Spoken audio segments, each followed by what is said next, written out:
It's impossible to think that any of the gains that have been made in the fight against ISIS, that those would have been possible without air power.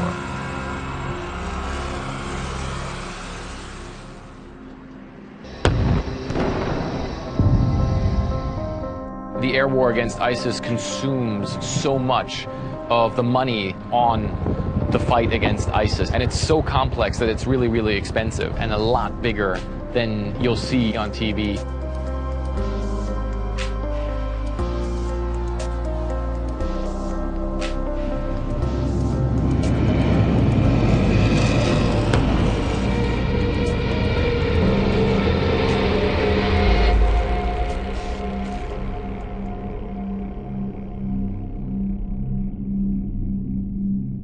If anything there goes wrong, it can have catastrophic effects.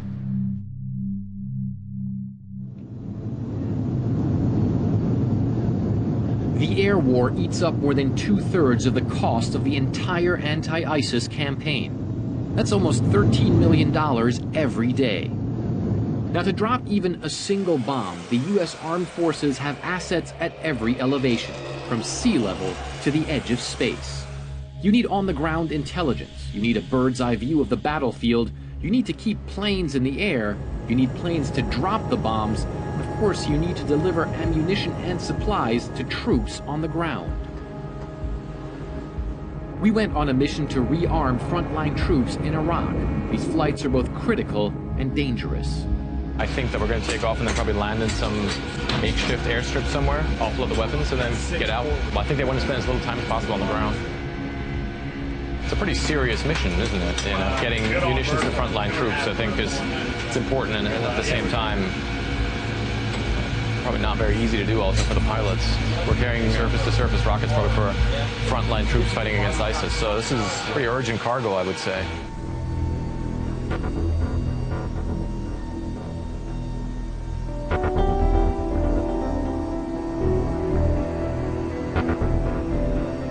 ISIS that hides in the population, very difficult to see where they are. They could just take regular cars and go somewhere. It has to be really, really hard to bring the power, the Air Force to bear without causing more damage than what you're actually trying to achieve. If anything there goes wrong, it can have catastrophic effects.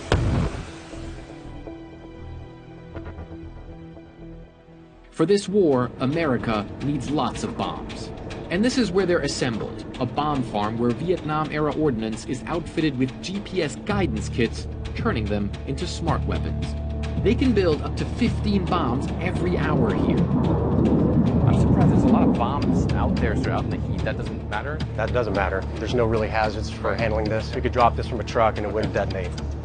As it's flying through the air, this thing is going to acquire several satellites. It will keep acquiring satellites until target impact.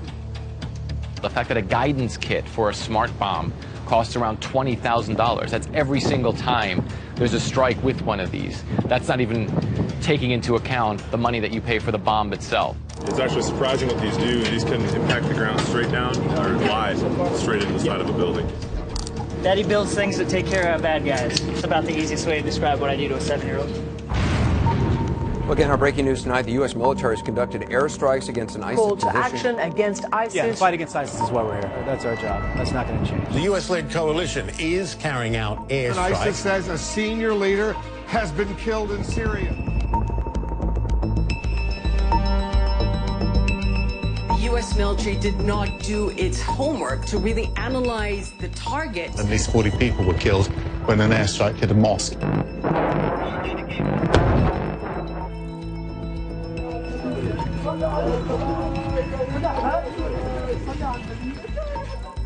These weapons were designed for large battle space, large buildings. We have very particular targets that they were originally designed for. The whole purpose of us being here is to make sure that we're able to support the civilians and get them their country back.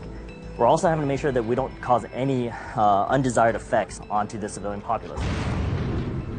When those happen, there's an investigation. We start looking at where did things go wrong? Was it something that we executed poorly on our part, or was it everything was done correctly and it's just a fog of war? Or was it a situation where ISIS, they moved bodies in there? We absolutely go back, investigate, and determine what are the lessons learned and what do we need to do better next time.